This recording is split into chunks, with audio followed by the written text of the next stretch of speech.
Bueno, seguimos con la segunda de las mesas, una mesa sanitaria, y os voy a presentar a las personas que van a participar. María Teresa García, que es vocal de la sección jurídica e Ilustre Colegio Oficial de Podología de la Comunidad Valenciana. Josep Benítez, que es el decano del Colegio Oficial de Fisioterapeutas de la Comunidad Valenciana. Julia Vilá, vocal de Nutrición Deportiva del Colegio de Dietistas Nutricionistas de la Comunidad Valenciana. Y la inmensa mayoría, si no de los que estáis aquí, pero luego los que vean el podcast, conocen a Enrique Gimeno, que es detective privado, es abogado. No, era porque ahora mismo... Bueno, licenciado en Derecho, porque no puede decirlo ahora. Sigo colegiado en todos los lados, Médico y seguramente alguna cosa más que te la voy a preguntar yo ahora. Porque, ¿qué más teníamos? Porque tú eres el médico detective abogado y... Bueno, estudié también comunicación audiovisual, publicidad, relaciones públicas y ciencias del trabajo, bueno, de criminología. Es mi ídolo. Esto es la viva imagen de que siempre hay tiempo para poder hacer cosas y seguro él las saca, no sé de dónde, porque nos va sorprendiendo, porque yo no me había enterado que estaba estudiando medicina y de momento un día, por los grupos de WhatsApp, salen de que Enrique Gimeno ahora es médico. Y yo, ¿cómo? ¿Sabes? Es decir, no es que se ha sacado un titulín de algo, sino que es médico. ¿Cómo decides tú? Arranco un poco con él por la curiosidad y luego ya entramos en lo que toca, ¿no? ¿Cómo decides tú un día dices, qué es lo que quieres ser primero?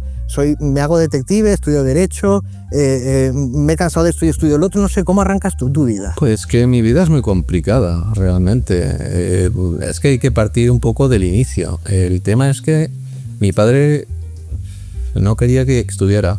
Entonces, claro, eso es un ligero problema. Pues le hiciste caso, ¿eh? Claro, o sea, yo puedo llevar la contraria. Mi padre tenía una pequeña empresita y le iba bastante bien. Entonces lo que tenía un supermercado y tal, y lo que él quería era que yo siguiera un poco, dado que los dos primeros hijos no le habían seguido con la tradición, lo que quería era continuidad. Entonces, claro, bueno, a mí me gustaba el tema medicina desde adolescente más o menos, cuando no lo sé. Y bueno, pues...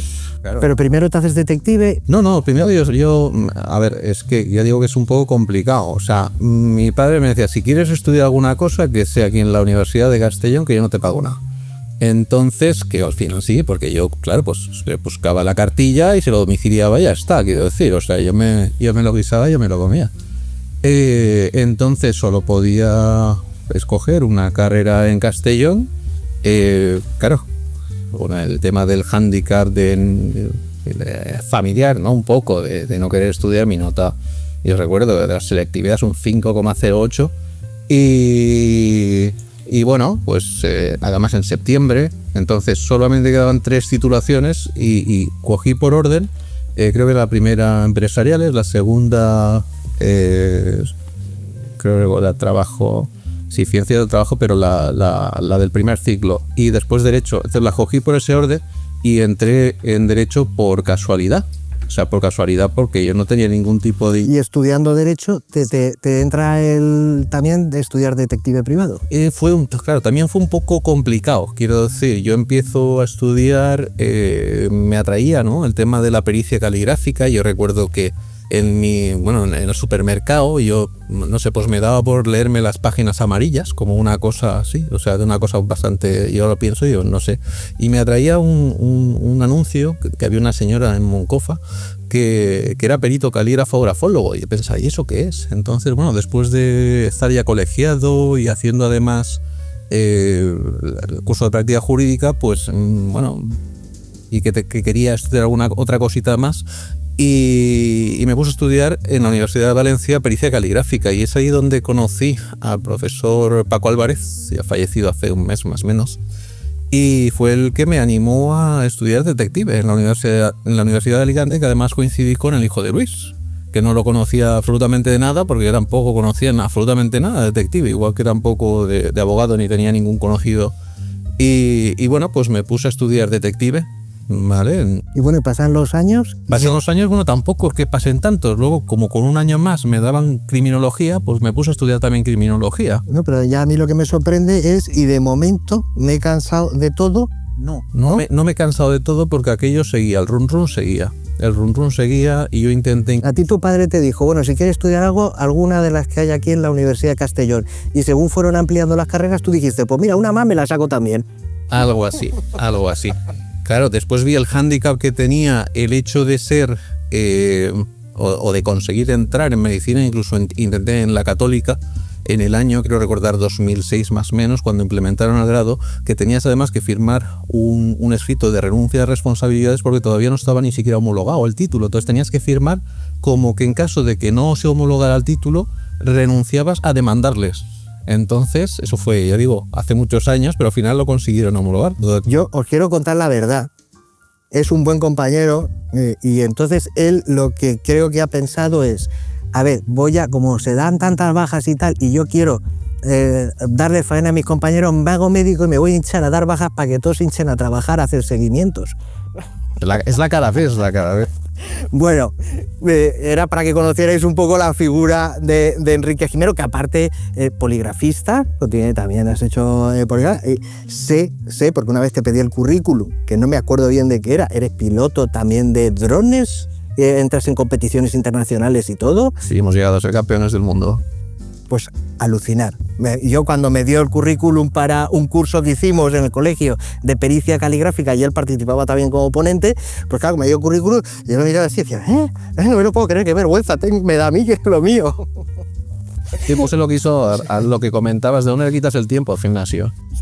Eso sí que es verdad. Bueno, Maite, los detectives nos pasamos, bueno, Maite y todos nos pasamos todo el día en el coche, sentados, a veces de pie, muchas horas de pie. Arrancamos a veces en frío y nos ponemos a caminar y nos pegamos un palizón detrás de una persona y mientras la gente está descansando en un sitio, nosotros seguimos de pie en la calle esperando. Es decir, ¿cómo afecta el llevar un mal calzado, el caminar a lo mejor de manera incorrecta, no solo a los pies, sino a lo mejor a lo que se traslada al resto del cuerpo? No sé si la pregunta está bien hecha. Sí, está perfecta. Pues, a ver, yo creo que yo siempre les explico a los pacientes que siempre que valoramos la salud de nuestros pies, evidentemente hay lesiones que son ascendentes, ¿no? Que las provoca una mala pisada, y hay veces que tienes un dolor de lumbar y acabas compensando con la rodilla, y por lo tanto, pues para mí el éxito o la clave está en que cuando empecéis a trabajar, pues a lo mejor no el gimnasio, pero no sí ciertos hábitos preventivos de el calzado, siempre que, pues dependiendo de dónde se vaya a hacer la investigación, pues adecuar el calzado de esa manera. Muy importante, y es una cosa que se ve mucho en consulta, adecuar bien la talla, ¿no? Porque con las nuevas tecnologías compramos mucho por internet, no te miras bien la talla, bueno, te lo pones, te das cuenta, pues adecuar muy bien la talla. Sobre todo, y en esto siempre hacemos muchísimo hincapié, pues si vas a hacer una investigación que vas a estar en el coche, pues un calzado cómodo. Si te vas a ir a perseguir a alguien, pues evidentemente pues un calzado adecuado a la superficie en la que vayas a estar. Imagino, no sé a qué nivel de peligrosidad podéis llegar a estar, que habría que utilizar un calzado de protección, ¿no? Pero en principio, pues sentido común, y ante cualquier signo de alarma, pues acudir a los profesionales, pues como nosotros algunas veces en el colegio recurrimos a profesionales como vosotros. Pero vamos, esas serían las 3 claves más importantes. Evidentemente, si pasas muchas horas de pie, pues escoger el calzado que más se acople al tipo de pie, no comprar calzados muy, muy pesados, evitar mucho las plataformas porque no permiten el movimiento natural.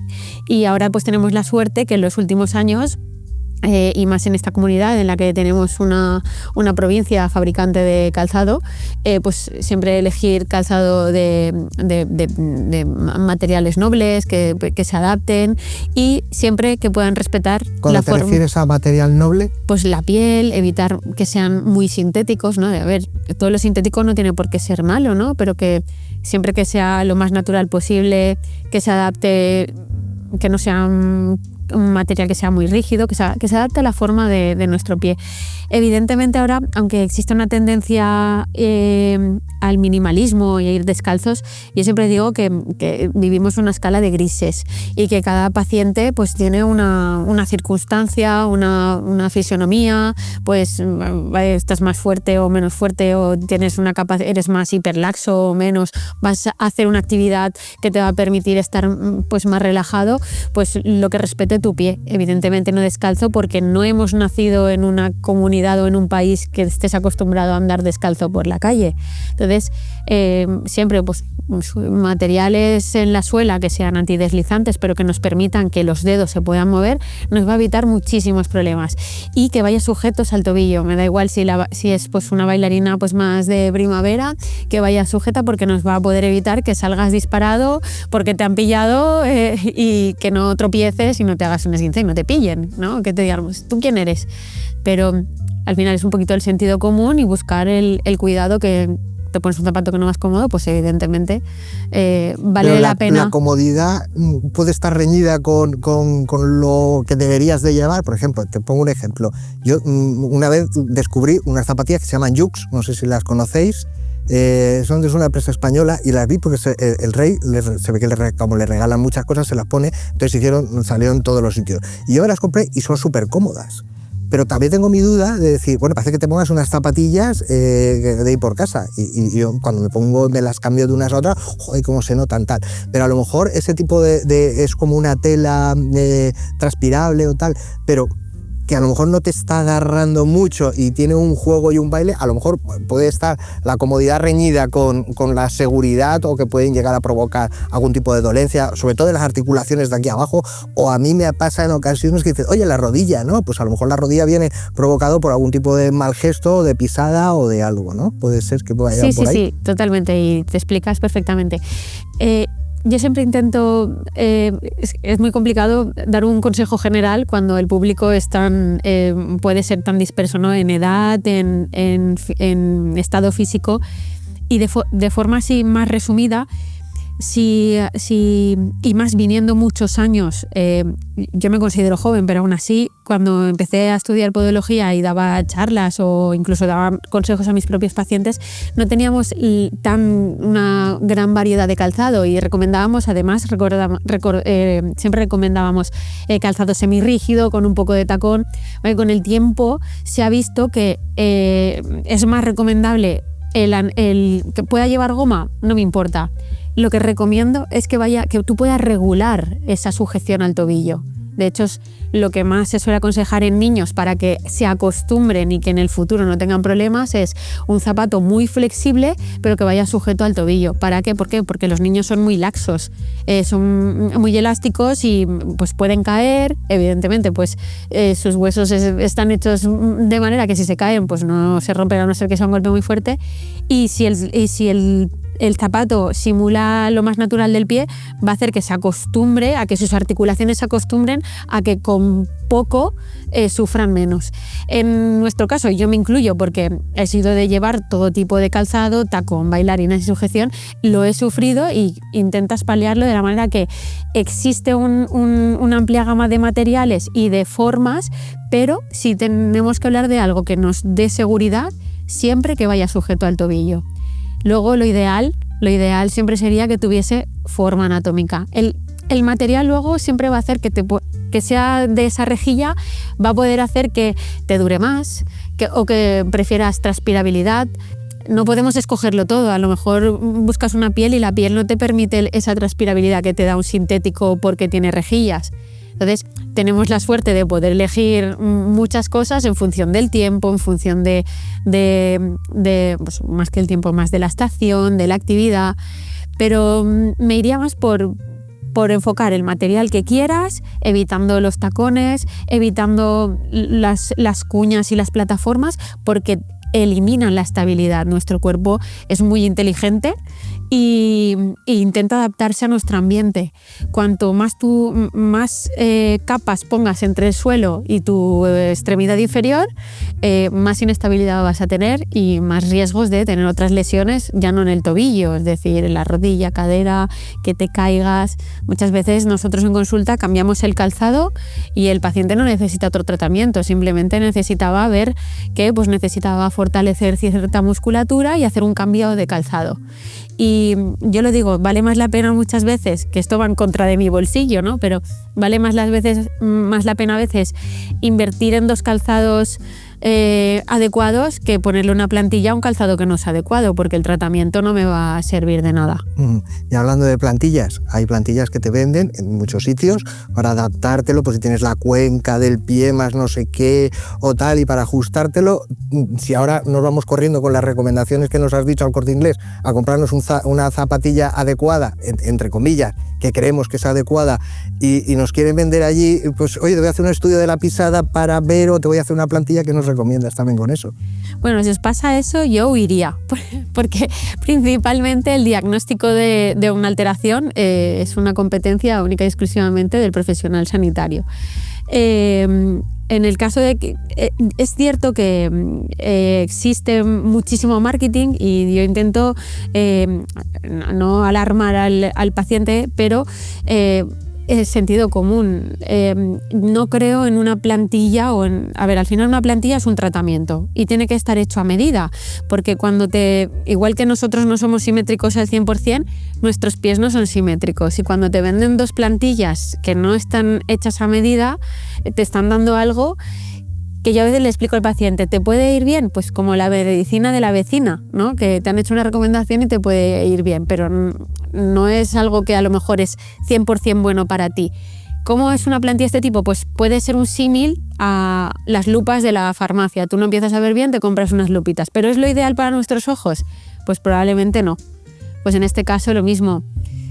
Yo no lo recomiendo, no las quiero demonizar, porque en algún momento de la vida le puedes decir a alguien, pues bueno, ¿para qué están las plantillas? Pues para cambiarlas si las tuyas se desgastan, ¿no? Porque a lo mejor si la suela del zapato está buena, puedes recomendar cambiar alguna plantilla para aquel paciente que diga, no, pues prefiero un poquito más de confort, pero no creo que, ni recomendaría nunca que a un paciente ni a un conocido que se hiciera pues ni un estudio de la pisada, porque el estudio de la pisada también se ha comercializado mucho ya no solo el Corte Inglés, sino en otras empresas también muy conocidas, y lo que siempre intentamos explicar es que se vende como la imagen del ordenador, ¿no? Y nuestro cuerpo no solo se mueve mirándolo desde abajo, nuestro cuerpo se mueve en los 3 ejes del espacio. Cuando tú vas a un profesional sanitario, no solo te mira la huella, te mira la rodilla, te mira la cadera. Bueno, al menos yo lo hago así, miro de cabeza a pies y miro cómo se mueve ese pie. Entonces, una persona que han puesto ahí para que vendas lo que tiene ahí, te va a vender lo que tiene ahí. A lo mejor tú necesitas otro modelo que ellos no tienen.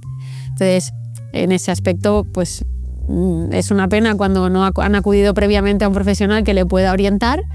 Yo personalmente en consulta suelo recomendar, por ejemplo con las deportivas, les enseño a saber qué zapato es ideal según peso, deporte, y les enseño pues algunas páginas web, porque hoy en día siempre hay, por decirlo mal dicho, pero un friki de algo que te haga un blog, ¿no? Tienes al friki que te va a recomendar las deportivas de correr, al otro que el de tenis.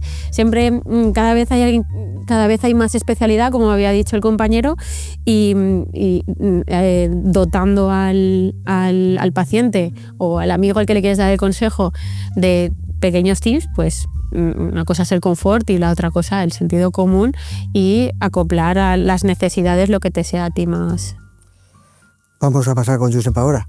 No solo caminamos los detectives, sino que estamos muchas horas sentados en el coche, posición 4, dolores, lumbalgia, cervibalgias, porque claro, no siempre tenemos una visión directa en el sitio, te quedas un poco enganchado, tensiones, es decir, la verdad es que se sufre bastante, y de momento, de estar a lo mejor 3, 4, 5 horas en la misma posición, de momento tienes que arrancar. Y arrancamos a la bestia, porque en ese momento te ha salido la persona, tienes que salir corriendo, hacer un seguimiento y tal.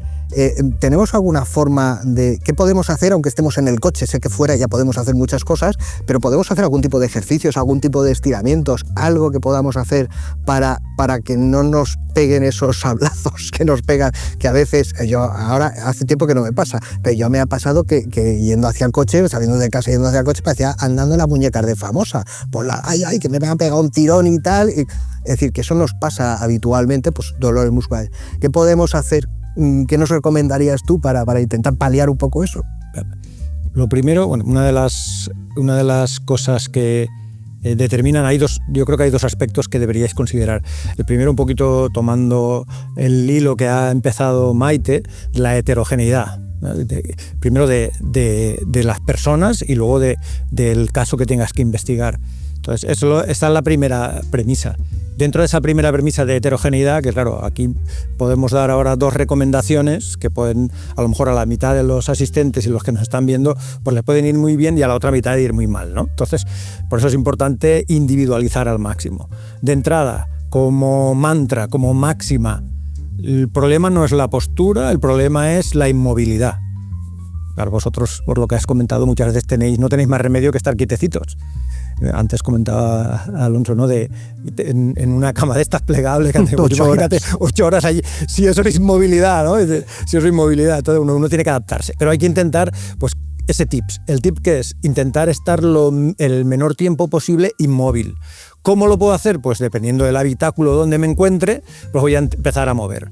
Uno de los aspectos que me pueden ayudar cuando la zona donde estoy, en el habitáculo o en el coche donde esté, la capacidad de movimiento es muy limitada, son las contracciones isométricas, porque me van a suplir en cierta medida el movimiento, que es muy beneficioso a nivel articular y a nivel muscular. Las contracciones isométricas son simplemente apretar y soltar el músculo. En el momento en que yo aprieto y suelto el músculo, estoy cambiando presiones a nivel articular, estoy estirando cápsulas que hace que se nutra más el cartílago de la articulación. A nivel muscular mantengo una cierta temperatura, que muchas veces estos tirones... Es decir, como hacer así sí, fuerza. Apretar, simplemente apretar, ¿no? Simplemente apretar, yo puedo incluso apretar la mandíbula, puedo simplemente con la mano apretar el cuello, hacia adelante, hacia atrás, sobre el respaldo, abrir los brazos, apretar hacia abajo, presionar con una pierna, presionar con la otra pierna. Fíjate, si te sale un entrenamiento, cuidado, sí, que sí. No tienes excusa, ¿no? No, te estoy escuchando porque mañana mismo yo estoy en el cochito. Te sale un entrenamiento sí, muy interesante. Te lo prometo, ¿no? Puedes, además, si lo quieres hacer de una manera más metódica, puedes coger grupo muscular por grupo muscular. Hoy en día es muy fácil saber qué grupos musculares tengo en el cuerpo. ¿Entiendes? Coges, además, todos tenéis teléfono, ¿no? Yo le pregunto, oye, chat, mira, dime, ves diciéndome de uno en uno y me dejas un minuto entre grupo muscular y grupo muscular los músculos del miembro superior. Pues tienes el bíceps, ¿vale? ¿Y qué movimiento hace el bíceps? Pues hace la flexión del codo, ¿vale? Vale, flexión del codo. Tienes el tríceps, ¿y qué movimiento hace el tríceps? La extensión del codo, pues vale, extensión del codo. Y ella te va a ir diciendo los músculos que tienes y tú, evidentemente, eso lo tienes que hacer tú, pues es la contracción muscular. Ese sería el primer aspecto muy interesante. Después, a partir de ahí, lo que comentamos es la individualización. Si yo sé que ya es la tercera vez que me pasa, que cuando salgo deprisa para ir a hacer mi trabajo, me da un tirón, me quedo medio enganchado del cuello, de la espalda, como decías, un tirón a nivel muscular, pues si yo ya lo sé y estoy en un caso que es muy posible que en un momento dado tenga que salir rápido del coche, pues ya estoy preparándome, pues haciendo o esos movimientos o esas contracciones isométricas. Incluso en el cuello hay un ejercicio muy sencillito, que eso deberían hacerlo todas las personas que pasan tiempo sentados, que es la corrección de la lordosis cervical, que se llama, que simplemente es como si te estuviesen cogiendo de ahí y te estirasen. Entonces tú lo haces. Además, eso pasa desapercibido porque yo lo puedo estar haciendo ahora y prácticamente ni darse cuenta que lo estoy haciendo. Y es un trabajo muy sencillito que me permite mantener una cierta higiene a nivel de la musculatura y las articulaciones cervicales. Vale, y luego cuando a veces tenemos poco tiempo, a veces es que llegamos a casa y nos da tiempo apenas para pegarte una ducha, meterte en la cama porque nos levantamos antes de los que ponen las calles, para que, claro, que la gente no se nos vaya a trabajar, los tenemos que coger antes. Entonces, en ese breve espacio de tiempo, en un domicilio, ¿cuál es el ejercicio que dijera, bueno, pues mira, puedes emplear 15 minutos todos los días en hacer esto, que 15 minutos lo podemos sacar para fortalecer un poco algo de musculatura y intentar pues también ayudar a que no nos pasen estas cosas. Es decir, ¿cuál es el ejercicio más completo que tú nos podrías aconsejar o la variedad? Tampoco Sí. que hagas una tabla ahora de ejercicio, pero bueno. Muy sencillito, tres bloques y siempre terminaba. Yo de esos 15 minutos dedicaría 10 minutos a estos 3 ejercicios y luego 5 minutos a estiramientos. Y lo mismo, ¿pero qué estiramientos hago? Pues los que hacías en el cole. Bueno, los que los tienen más reciente, pues, digo, porque nosotros teníamos gimnasia y se hacía lo que se hacía, ¿no? Pero en educación física, pues por suerte, se enseña muy bien, o se enseña mucho mejor que nos enseñaban a nosotros a cómo trabajar, digámoslo así, trabajar o mejorar nuestra movilidad y nuestro cuerpo, ¿no? Entonces, hacer estiramientos. Y luego, en los ejercicios de fortalecimiento, trabajar con tu cuerpo, y hay 3 ejercicios que de esa manera lo tendrías todo, que es la media sentadilla, o simplemente sentarme y levantarme de una silla, y así seguro que la silla me va a permitir que esté a 90 grados la rodilla, y así seguro que no va a ser perjudicial y es estándar para todos. Y a partir de ahí me siento y me levanto. Al menos debería de hacerlo de manera que la última vez que lo haga hay que hacer al menos 3 series para que sea efectivo el estímulo, 3 series, y de manera que la última serie el número de repeticiones tenga que disminuirlo porque se me cansa la musculatura, ¿vale? Y no hay que hacerlo todos los días, con hacerlo 3 días a la semana sería suficiente. Ese sería un ejercicio. El otro ejercicio sería, cuando ya tengo una cierta capacidad física, las flexiones de toda la vida. Al principio lo hago en la pared y voy regulando. Primero lo hago en la pared, luego lo hago en un sofá, luego lo hago en la cama y luego ya puedo hacerlo en el suelo, le voy dando más peso. Y lo mismo. Y puedo hacerlo. Sobre todo que no empecemos a lo bruto el primer día porque podemos la tener un progresión, problema, la clave ¿no? es la progresión. Y el último ejercicio, lo que estamos acostumbrados a ver en redes sociales, las planchas. Simplemente que sea lo más recto posible. Porque es bastante estándar, simplemente es mantener la posición, entonces me va a ayudar bastante. Porque trabajar los abdominales, pues si no lo hago bien, pues a lo mejor tiro mucho del cuello y acabo lesionándome, o tiro mucho de las piernas y dependiendo del tipo de estructura a nivel lumbar que tenga, puedo incluso acabar lesionándome. Y simplemente con esos 3 ejercicios, y los voy haciendo. Además, lo haría seguido. Hago primero levantarme y sentarme de la silla, me hago la flexión, hago la plancha y vuelvo a empezar. Y yo creo que en menos de 10 minutos lo tienes. 3 series lo tienes en menos de 10 minutos. Y eso sí, luego estiramientos. El estiramiento yo creo que es una magnífica opción que podemos adoptar, porque en ese espacio cortito de tiempo podemos hacer ese tipo de ejercicio que nos puede ayudar. Y además muchísimo. recordar, no es necesario hacerlo todos los días, porque si no el estímulo es excesivo y el cuerpo no se adapta. O sea, con hacerlo 3 veces por semana es suficiente. Perfecto. Yo voy siguiendo, si queréis añadir algo, pues podéis Descalzos, parar. ¿no? Sí, claro. Y así trabajamos también la musculatura intrínseca del pie. Si estoy en casa, pues lo que decía Maite, sí que es verdad que por fuera se ve ahora esas modas y tal, pero bueno, yo pienso como Maite, yo no me quito los zapatos, lo siento. Entre otras cosas, aparte porque no tengo el pie adaptado, en fin, a veces puedo pisar algo que no sea adecuado, ¿no? Entonces... No, pero en casa Sí, se en puede casa hacer sí. descalzo. Es bueno y caminar descalzo. en casa sí, es decir, y si todos nos hubiésemos criado en, pues por ejemplo, yo cuando he estado de voluntaria en África, allí no quería nadie llevar zapatos porque viven en tierra dura y es más cómodo ir descalzo, no es como cuando estás en la playa, ¿verdad? Que no andarías con zapatos por la arena. Pues tú naces aquí y hay asfalto y cerámica, entonces el cuerpo no se adapta, hay más rigidez y además pues que no es un espacio controlado. Si estás en un parque no sabes lo que hay, pero yo en casa a todo el mundo les recomiendo que se quiten zapatos, calcetines, y si tienen mucha sensibilidad, con un calcetín o encima de una alfombra. Y por añadir un poquito los ejercicios que yo recomiendo que todo el mundo los pueda hacer todos los días, que se pueden hacer, no hace falta los 10 minutos, los puedes hacer viendo Netflix, que es quitarse los calcetines, mover los dedos, intentar separarlos, luego intentar como arrugar pues una toalla o intentar pellizcar algo con los dedos, y luego intentar, que eso ya hay 2 que son un poquito más difíciles, que es intentar apoyar los dedos sobre el suelo e intentar separar el dedo gordo, que ahora estaréis todos intentando hacerlo, o al revés, poner el pie sobre el suelo e intentar apretar el dedo gordo y separar los otros. El último, que es el que más previene la fascitis plantar, es poner toda la planta del pie en el suelo e intentar separar el dedo gordo hacia adentro. Ahí estás trabajando el aductor del primero y previene el juanete y previene la fascitis plantar. Se llaman ejercicios de Foot Core y los podéis también, ChatGPT, Google, Instagram de cualquier podólogo que los tenéis, muy fáciles. ¿Sabes lo que te voy a preguntar, Julia, verdad? Una buena idea. Te haces una idea, ¿no? Visto lo que va, pues eso, nos pasamos todo el día en la calle y hay veces que nos podemos llevar algo de casa, como que a veces dices, bueno, pues ya compro algo por ahí, ¿no? Entonces puedes entrar y a lo mejor, si tienes tiempo, en un bar y poder elegir alguna comida que puedas entender que es más sana que otra, o en ocasiones pues no tienes más opción que en cualquier súper, en cualquier tienda que cojas, pues te coges un sándwich empaquetado o lo primero que pillas, que a lo mejor no es lo más idóneo, ¿no?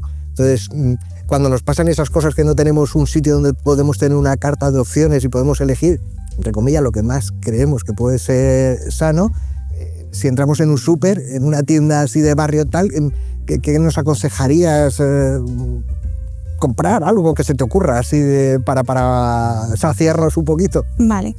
Bueno, es verdad que la alimentación de cada persona pues depende de un montón de cosas, un montón de factores, va a depender del contexto, ¿no? Por eso también coincido con los compañeros, ¿no? Y es algo que debemos de individualizar. Y es verdad que en vuestra profesión, ¿no? Pues tenéis ese hándicap de pues a lo mejor estar siempre moviendo, si a no ser que os llevéis un tupper, que además ahí tenemos que tener en cuenta algo muy importante, que es la seguridad alimentaria, es decir, si vamos a llevar algo que necesitamos refrigerar, pues vamos a intentar llevarlo de forma pues en una neverita o en un tupper de estos enchufables o lo que sea, ¿no? Pero antes de llevarnos cualquier cosa y poner en riesgo, ¿no?, esa seguridad alimentaria, va a ser conveniente pues recurrir a un supermercado que gracias pues a la industria alimentaria, ¿no?, es verdad que hay muchos productos ultraprocesados ricos en azúcares, grasas, sal, que no son interesantes, pero por otra parte tenemos buenos procesados que en muchas ocasiones también nos lo pueden poner muy fácil, ¿no? Entonces, pues podría ser algo tan sencillo como coger una ensalada, añadirle algo de proteína, como puede ser pues huevos cocidos, una lata de atún, conservas de pescado, unas legumbres, cualquier fuente de proteína, ¿no?, saludable, y así pues podríamos tener, por ejemplo, una comida saciante que nos mantenga pues las siguientes horas saciados sin necesidad de estar después picoteando, ¿no? Que eso también ocurre muchas veces, que por no hacer una comida como toca, una comida completa, equilibrada, pues acabamos el día picoteando pues cualquier cosa de forma improvisada, también porque nos falta un mínimo de planificación, de organización y muchas veces de tiempo, ¿no? También, por eso también puede ser de utilidad pues acudir a un profesional que nos ayude un poco con esta organización y nos dejamos esa carga, ¿no? Y bueno, también llevar una alimentación saludable, aunque hoy en día parezca muy difícil porque tenemos muchísima información a nuestro alcance, no es tan complicado, ¿no? Porque si no, pues nos hubiésemos extinguido ya como especie. Si fuese tan difícil algo tan básico como es comer, que hacemos varias veces al día además. Entonces los donuts y un cafetito de esos no... Pues esos cuesta no. Lo mismo comerse un donut que un plátano, por ejemplo. Están más buenos los donuts. Pues, bueno, también es ir acostumbrando el paladar, es decir, tenemos que ser capaces de disfrutar de la comida real, es decir, está bien que nos comamos un donut o cualquier otro alimento que nos guste, pero debemos de ser capaces también de disfrutar de esos sabores reales, ¿no? Porque si no, eso quiere decir que nuestro paladar está atrofiado y eso se puede ir haciendo de forma progresiva. Igual que no empezamos a hacer ejercicio a lo bruto, pues tampoco vamos a pasar de comer donuts todos los días a comernos el plátano todos los días, ¿no? Pues bueno, vamos a ir haciendo, pues por ejemplo, en días alternos, pues hoy me como el donut, pero mañana sé que me voy a comer el plátano. O me como mitad y mitad, que a veces también pensamos en blanco o negro y ahí hay una escala de grises muy amplia a la que también nos podemos acoger muchas veces. ¿Sabes lo que pasa? Que la tentación del donut es que te ponen 4 y no puedes comprar uno. Entonces, a ver qué hacemos. Claro, y ¿sabes qué va a pasar? Que cuando te comas uno, pues seguramente te apetezca otro, porque realmente no es un alimento que te haya saciado, porque a nivel nutricional pues no es tan interesante. además de que a nivel de salud también tiene ese impacto, ¿no? Porque a veces también nos quedamos en esa parte estética de decir, bueno, voy a dejar de comer esos donuts porque ya veo que estoy cogiendo peso y el pantalón que me ponía hace unos meses ya no me abrocha. Y ahí es cuando nos asustamos, pero tenemos que prevenir, es decir, tenemos que ir cogiendo el hábito y mejorar nuestra alimentación, ¿no? Si no tenemos una buena alimentación, pero ya pensando un poquito más allá en nuestra salud de este momento y de cómo va a ser en los próximos años. Y al final la salud, como el ejercicio y el estilo de vida en general, son pilares fundamentales en la salud de cualquier persona y en el bienestar, ¿no? Entonces, yo creo que apostar y hacer ese esfuerzo por querer que nuestra alimentación sea un poquito mejor, pues al final merece la pena, ¿no? Pues sí, la verdad es que yo estoy pensando que a lo mejor el decano tendría que tomar nota y llegar a un acuerdo con todos vosotros, los colegios, con tal, para que los detectives tuviéramos una amplia gama de servicios dentro de lo que es el colegio, aunque nos suban la cuota, pero que bueno, que podamos recurrir, porque creo que actuamos de manera muy desconociendo muchas cosas. Son también profesiones que, sí, a no ser que tengas una lesión, que entonces dices voy al podólogo, o a no ser que te pongas tal y voy al nutricionista, o a no ser que te duela muchísimo y entonces voy al fisio, pues casi como que, bueno, me duele, pues ya eso. Pues no me preocupo en ir a determinados profesionales, en vez de que deberíamos casi estar valorándolo día sí día también, cuando en el momento tienes una pequeña dolencia, pues que no se estropee esa dolencia y vaya más, sino que enseguida pues vamos al fisio, vamos al podólogo, oye, vamos a un nutricionista porque veo que estoy intentando comer brócoli todas las noches y yo sigo igual con las lorzas. Entonces, pues algo estoy haciendo mal, ¿no? Es decir, a lo mejor no es solo comer brócoli todas las noches, porque, claro, y te recomiendan, ¿no? Métase usted también un filete de vez en cuando, ¿no? Es decir, que claro, aquí nos damos todos de sabio y Google hace mucho daño. Y Google hace mucho daño porque somos muy de consultar y lo que estáis diciendo los tres, las cosas tienen que ser más personalizadas, no tan genéricas, ¿no? A todo le sirve la misma dieta que tú puedes hacer o el mismo ejercicio que tú puedes recomendar o lo que tú puedes también recomendar, sino que cada uno pues somos un mundo, tenemos un cuerpo diseñado de una determinada manera. Yo siempre lo digo, yo no tengo un cuerpo diseñado para correr, pues yo nunca he sabido, siempre he medio muerto si he intentado correr, pues bueno, pues tendré otras cosas y como vosotros como profesionales pues me podréis recomendar mis cosas específicas. Luego trataremos un tema pero voy a terminar de hacerle una... ¿Tú sabes lo que te voy a preguntar a ti? No, yo tampoco. Digo, por si tú querías autopreguntarte algo. Ni lo que tú digas, Octavio, no sé. A ver, tú eres detective privado, sabes las dolencias que sufrimos también, las incomodidades que nos pasan. Además, yo lo estaba antes comentando, no aquí, sino con otros compañeros, sobre todo los hombres nos hacemos mayores y vamos sufriendo una serie de metamorfosis en nuestro cuerpo, pues que tenemos unas necesidades biológicas, pues que tenemos un problema, pues, displasias de próstata, tenemos que acudir más al baño, tal. Tenemos, que eso también a lo mejor podría ser una pregunta para ti, ¿alguna forma de intentar paliar esos problemas físicos que nos suceden, que se te pueda ocurrir a ti también alguno, con alimentación, con ejercicio, con una medicación, con algo para que nuestros cuerpos vuelvan a funcionar como funcionaban hace 20 años o no? No, es difícil. Si vuelvan a funcionar ya es un poco complicado, pero sí que se pueden obviamente reciclar o rehabilitar. Quiero decir, obviamente hacemos muchas barbaridades cuando estamos en nuestro trabajo cotidiano, ahí no miramos absolutamente nada. Y sí es cierto que incluso otro día, haciendo un poco de memoria, no recuerdo exactamente qué es lo que estuve haciendo entre los 30 y los 40 años. Haciendo un poquito de memoria, después pensé, sí, estaba en la carretera.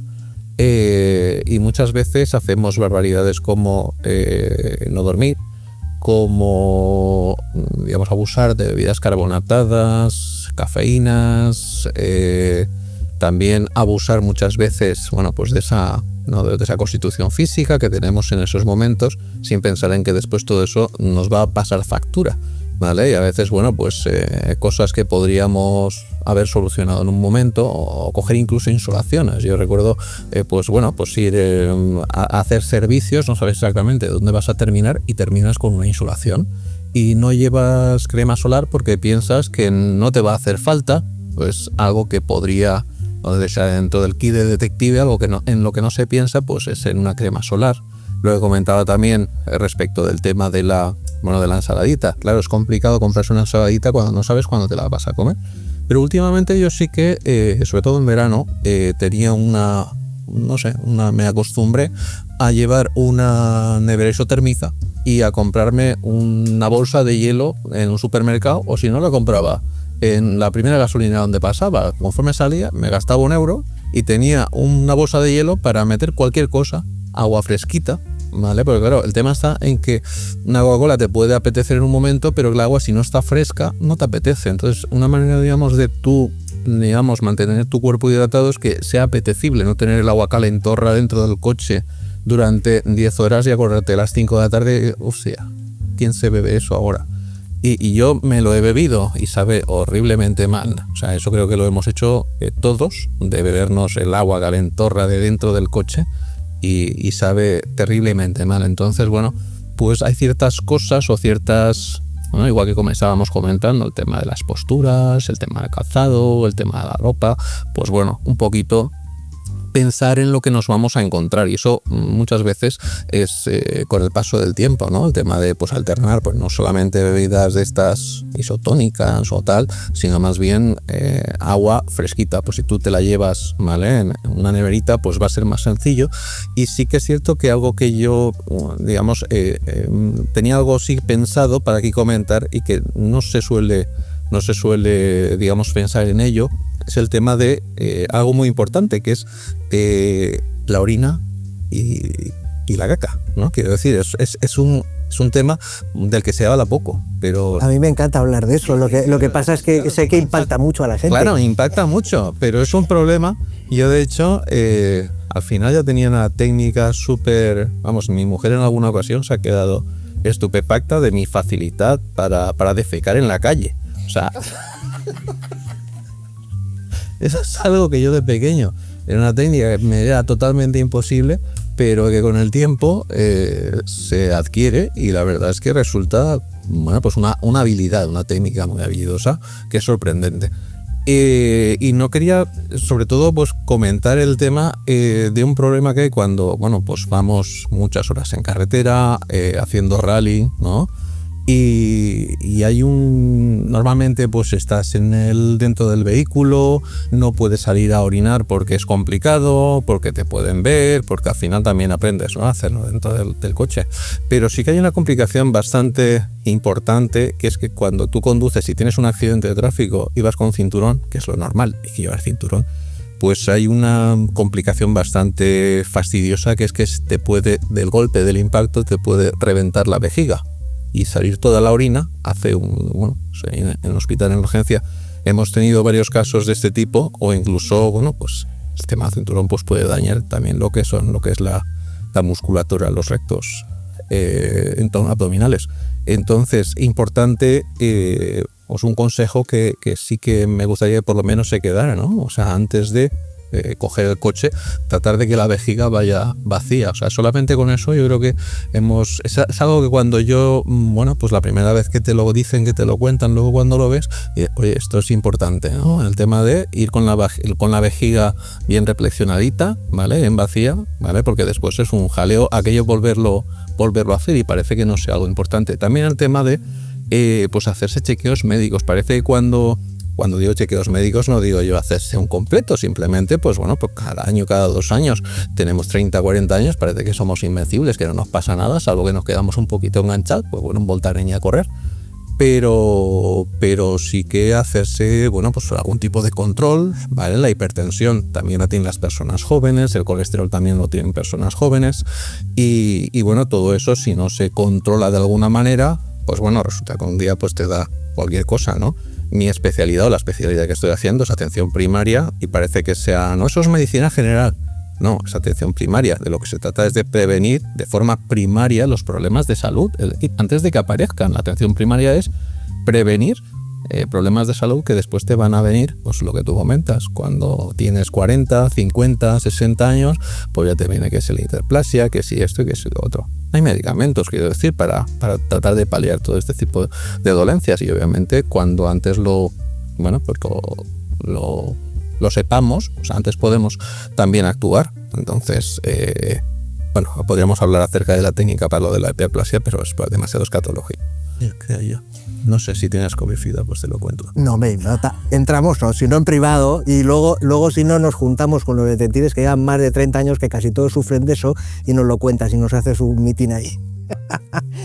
Quería poner una cosa en común, a ver qué os parece, porque el otro día me llamó mucho la atención en unas jornadas que hicimos en el colegio, como exposición de un curso de laboral que se va a hacer ahora en breve por tercer año, o si no consecutivo, pero por tercer año el colegio lo va a hacer, y dieron una avanzadilla, ¿no?, en unas jornadas, y entonces hablaban, lo digo desde mi posición, que no soy jurista, lo voy a explicar con mis palabras normales, lo que entendí yo de esa sentencia, para que entre todos, porque nos afecta a todos, podamos dar alguna pista, o qué opinamos, o qué valoración podemos llegar a dar. La sentencia, más o menos, con mis palabras, decía, se había despedido a un trabajador porque se le había, creo que era un detective que había hecho un seguimiento y tal, y le había pillado, pues, por ejemplo, no me acuerdo cuál era la lesión, y creo que a lo mejor tampoco la especificaba, pero imaginémonos que tenía una lumbalgia y la había el detective cogido con una botella de butano o con las bolsas cargado del Mercadona, andando 100 metros hasta su casa, ¿no? Entonces la sentencia, que nosotros siempre, ya lo tengo pillado, ¿no? Y la sentencia venía a decir, oiga, mire, es que no es comparable el que una persona haga una actividad que a lo mejor no debe de hacerla, pero no es comparable con su actividad profesional, de esa actividad prolongada durante 8 horas. No sé si me he explicado bien. Entonces, claro, ahí se te abren una serie de luces que dices, ostras, nos han fastidiado un poco, ¿no? Porque antes pensábamos que a lo mejor haciendo un ejercicio de tirón de una vez y tal, pues sí que era perjudicial para su recuperación o tal, pero claro, cuando te lo están comparando, que dicen, no es lo mismo esa cosa única que prolongarla durante 7 u 8 horas en su actividad, en su puesto de trabajo, que no es que esté levantando botellas de butano todo el rato, pero que a lo mejor la posición de estar sentado, o el ejercicio si está con una máquina troqueladora y está haciendo así y tal, pues claro, no era comparable. No sé cómo vosotros lo veis, si os llamaran como peritos, porque claro, os tengo que poner esa situación de peritos, si vosotros, ¿cómo lo valoraríais? ¿Qué diríais? Desde vuestra buena fe, nos podemos todos equivocar, ¿vale? Decir, oye, pues yo sí que veo que le puede perjudicar o no, entiendo que la sentencia pues tiene su lógica o no, no sé, a ver, vosotros qué opináis. A ver, yo por la lumbalgia ahí podría opinar. Te digo lumbalgia como cualquier otra dolencia. De hecho me he pasado en mi ámbito personal, ya no solo en el colegio, tener un paciente que acude a consulta por una fascitis plantar, que viene ya con una baja médica y que le pillan en el trabajo con un informe detective de que está subiendo un puerto con la bicicleta. Y me llamaron para peritar, más que para peritar, para ir como testigo, porque yo le había diagnosticado una microrotura en la fascia, y es verdad que a mí me sorprendió un poco una baja tan temprana, porque era un dolor de 7 días, es decir, que desde mi punto de vista profesional, una dolencia de menos de 7 días en un puesto de trabajo que llevas mucho tiempo, pues a lo mejor es algo puntual, no ha sido tampoco un especialista, fue un poquito más mi actitud de observar y ver la evolución. Y meses después, pues se ve que se fue con la bici y lo pillaron y lo despidieron. Os cuento ya el final y luego os digo cuál fue mi posición. El final de ese despido concluyó en que no era procedente. O sea, el juzgado le dio la razón al despedido. Yo opté por decirle, mira, yo sí voy a testificar, no puedo decir que si el paciente no puede andar, puede coger y subir. Tú puedes hacer bicicleta, puedes hacer un reposo relativo. Es decir, incluso nuestras intervenciones a día de hoy no hacen que tú estés en cama. No te operas un juanete y no le dices al paciente que se quede quieto. Le dices, te ponemos un calzado posquirúrgico que te va a permitir andar de una manera diferente, pero tú te tienes que mover porque no puedes parar tu vida porque te hemos operado el pie. Pero Claro, es decir, no le han pillado subiendo o dando un paseo, le han pillado vestido de ciclista, subiendo un puerto, que yo no sé, con el pedal. Si tú tienes una micro rotura, en ese caso yo no te puedo decir que te he recomendado que hagas eso. A lo mejor voy y el juez puede interpretar que no te lo he recomendado porque no lo he pensado, o puede interpretar que no te lo he recomendado porque es perjudicial. En muchas ocasiones ya no es solo el punto de vista, es decir, muchas veces cuando hay una lesión o una baja, yo imagino que yo, que soy muy clínica, trabajo mucho en consulta privada, a mí viene mucho el paciente a pedirme el papel para no hacer. Yo nunca hago papel. Es decir, que te piden qué es lo que no pueden hacer para tenerlo claro. Hazme un papel para que no lleve este zapato, hazme un papel porque no puedo ir a trabajar. Yo no te puedo decir que tú no puedes trabajar. Yo te puedo recomendar que hagas un reposo relativo de 48 horas y te vuelvo a ver en 7 días, o te puedo recomendar, es muy común, el cambio de calzado. La gente que no quiere llevar el calzado de seguridad, pero tampoco quieren cuidarse y comprarse otro, ¿no? Ponme un papel de que no me lo ponga. Y si te cae algo y te amputa en el pie, vendrás a buscarme a mí. Entonces, yo puedo hacer recomendaciones, nunca hago prohibiciones. Y de la misma manera, en ciertos casos, si me preguntan, yo te digo este caso que me pareció muy curioso, ¿no? Que al final él ganó, ¿no? El paciente, que me alegro por él, quieras que no, pero si yo hubiese ido no le habría podido decir, pues mira, no, es que te has ido a subir un puerto. Otra cosa sería pues algo más leve, que pueda ser que en ese momento te han pillado, que has levantado pues que pues eso podría ser, no te digo que no. Hacemos estás de baja, incluso yo no he estado de baja nunca por nada, pero sí que he tenido... Pero porque eres autónoma. No, pero iba a poner sí, tal cual, pero iba a poner el ejemplo de pues el posparto. Yo he tenido dos embarazos y he tenido 2 niños, y en el embarazo pues me decían, no hagas esto, pues sí lo hacía. Decía, porque cuando estaba sola tenía que coger a mi hijo a brazo, ¿cómo no lo iba a coger? Y me decían, pues no lo cojas. Pues a lo mejor... no está aconsejado algo, pero en medio de una baja pues puedes hacerlo y pues bueno, no he tenido que ir nunca a testificar, pero sí que sería clara, ¿eh? No intentaría ser un poquito en una escala de grises, no sentenciar, que es lo que hago pues cuando hago un informe. No sé ellos qué opinan con ese... Él a lo mejor se lo encuentra más veces, lo de la lumbalgia. Sí, de hecho sí que hay alguna mutua de accidentes de trabajo que ya hace bastantes años empezaron a desarrollar ellos le llaman un laboratorio de biomecánica, que evidentemente les servían para hacer un análisis no de biomecánica del pie, sino de biomecánica corporal, para adaptar puestos de trabajo, etcétera. Y una parte importante de ese laboratorio de biomecánica era la electromiografía. ¿Y por qué era la electromiografía? Porque sí que hay estudios, además, científicos, donde se ha validado y se ha comprobado la actividad muscular frente al dolor. Entonces, cuando hay dolor, hay inhibición muscular. O sea, tú no puedes decir que tienes dolor lumbar y cuando yo te digo que hagas la flexión, o sea, tú puedes engañarme con... Es que no puedo pasar de aquí porque me duele. Pero los músculos se han activado, y si se han activado y no hay una caída rápida o súbita de lo que es la actividad muscular, quiere decir que no hay dolor. O sea, que no hay, o al menos un dolor nociceptivo, que se llama, es decir, con un trasfondo fisiológico, que tú puedes notar dolor, porque a lo mejor has adquirido esa costumbre.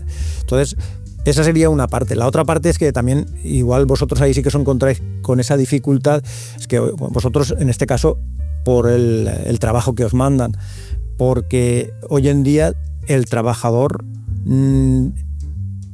protege el derecho a la información de su salud y por lo tanto lo único que te va a llegar a ti es que estoy de baja.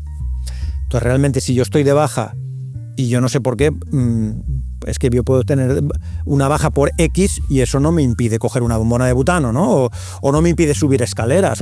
Ahora, otra cosa es que yo tenga una baja o yo haya ido, poco frecuente también hoy en día, porque tengo un problema en la rodilla que no puedo doblarla y en mi trabajo tengo que doblarla, y luego que me vean pues agachado en el suelo, ¿no? En cuclillas, y ostras, bueno, pues si tu baja era... Pero es que hoy en día eso es muy difícil, ¿no? Tenemos un grave problema porque el derecho de la empresa a tener conocimiento, a defenderse, a tener tal, se contrapone con el derecho a la privacidad, ¿no? De médico.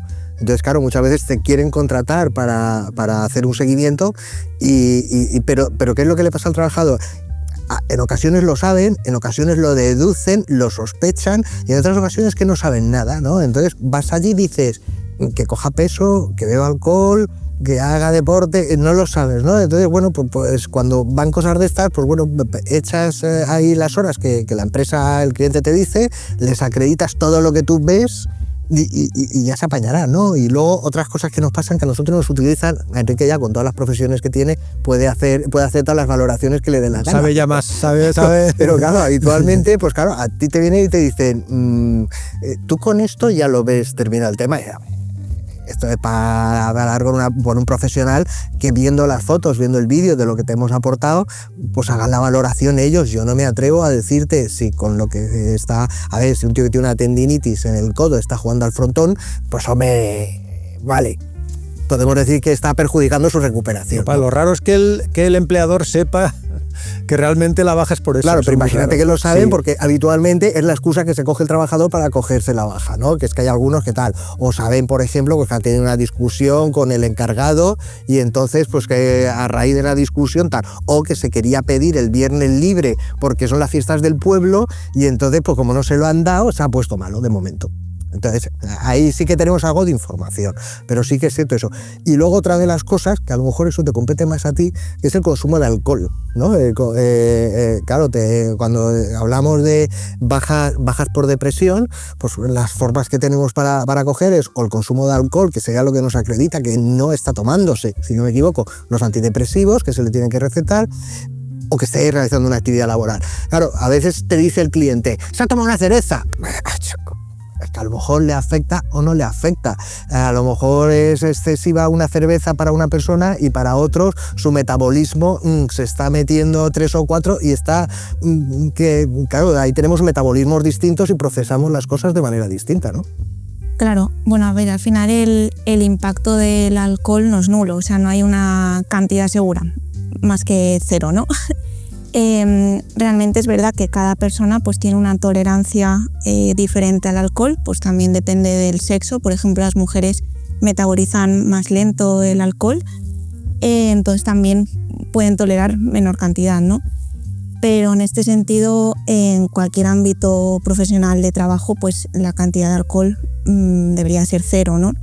Sobre todo porque eso luego también tiene un impacto en cómo se desarrolla la profesión, en cómo estamos desconcentrados, ¿no? Pues igual que no solo el alcohol, sino otras sustancias estimulantes. Puede ser también el café, que a veces también por una falta de sueño pues se intenta compensar con el café y luego al final tenemos los efectos contrarios, ¿no? Pues más insomnio y ya nos metemos en ese bucle de, bueno, pues como tengo sueño, tomo más café, pero es que luego no duermo y luego así pues nunca salimos, ¿no? Pero bueno, si nos centramos en el alcohol, pues sería eso. En un ámbito profesional es que no... Y una pregunta que se me estar. ocurre así de golpe de repente es, según nos vamos haciendo mayores, ¿nuestro metabolismo se decelera? ¿Es así o no? Pues yo es que he oído cosas de esas y entonces por eso te lo quiero preguntar. Claro, es lo que se suele decir, ¿no? Y también lo típico de, no sé, yo no he cambiado nada de mi alimentación ni de mi ejercicio, pero yo estoy engordando. Realmente lo que ocurre cuando envejecemos es que vamos perdiendo masa muscular, que al final es un tejido que consume mucha más energía que el tejido graso. Y lo que ocurre es esto, ¿no? Que hay un cambio en la composición corporal, pero no es que el metabolismo esté cambiando, sino que al final lo que debemos de hacer es prevenir esa pérdida de masa muscular, que luego es la que también nos va a proteger, pues a nivel de huesos, ¿no? Pues nos va a prevenir de una posible osteopenia, que luego se puede desarrollar nuestra osteoporosis y demás. Entonces va más en línea de esta masa muscular que tenemos, ¿no? Si hay una mayor pérdida de masa muscular, pues vamos a ganar más grasa y no es que el metabolismo vaya más lento, sino que tu composición corporal está cambiando y no has hecho nada para prevenirlo. ¿Queréis añadir alguna cosa más? Al hilo de lo que estaba comentando también la compañera, el tema del alcohol con la depresión es que el alcohol realmente es un depresor del sistema nervioso. Claro, Entonces, si tú tienes una depresión y además introduces algo que todavía te deprime más, lo que vas es, digamos, a dificultar la recuperación. Digamos, el fundamento no es tanto, ¿vale?, el tema de que no se la esté tomando, porque se la puede estar tomando, pero claro, al mismo tiempo está haciendo una actividad que es contraria. Es lo mismo que una persona que tiene una lumbalgia y carga sacos, o sea, a lo mejor le duele la espalda. O sea, quiero decir, no necesariamente es que no le duele la espalda porque carga sacos. Lo que pasa es que sí que está dificultando lo que es la recuperación, independientemente de que, claro, el alcohol también interfiere en lo que es la absorción del medicamento. Quiero decir, todo va vía hígado, o se absorbe vía hígado o se degrada vía hígado. Entonces, unos medicamentos necesitan el hígado, que compite con unos cictos, una serie de enzimas, ¿vale?, que se comparten también con la degradación del alcohol, de forma y manera que, claro, retrasas lo que es la absorción de ese tipo de medicamentos, o los acumulas, o al final no hacen lo que tendrían que hacer, más que no se los esté tomando. Posiblemente se lo esté tomando, o se me puede estar tomando, pero, digamos, no facilita lo que es la recuperación para reincorporarse al trabajo. Pues muchísimas gracias. He tenido una consulta de todos mis males gratuita. Os lo agradezco. La verdad es que, bueno, la verdad es que ha sido muy interesante y creo que nos va a ser de mucha utilidad. Ya me veo yo haciendo todos los ejercicios y mirando a ver lo de las dietas, también hay que mirarlo. Muchísimas gracias por vuestra intervención. Os lo agradecemos profundamente que hayáis tenido el rato de estar con nosotros. También, Enrique, y bueno, y creo que se merecen un fuerte aplauso por el rato que han estado aquí.